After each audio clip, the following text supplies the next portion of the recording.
Hi, Brent Rollins here again with Spray Lock Concrete Protection. We got a great topic for you today.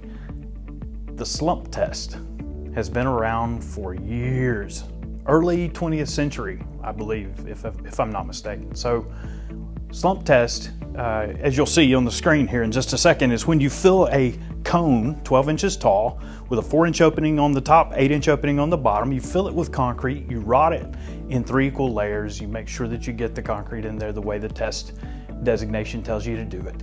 And then you pull the cone up, and how much that concrete falls is the slump of the concrete. So the wetter the concrete, the more it will fall, or the drier, the more it will stand up. Now, many people mistake the slump test to be a test that tells you how much water is in concrete.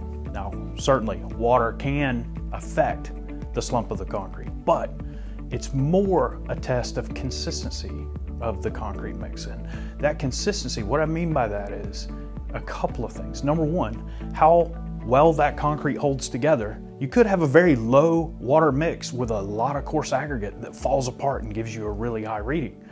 Or you could have a really high water to cement ratio mix that's sticky with a lot of powder or a lot of sand, and it could stand up more than you would expect with that same amount of water content.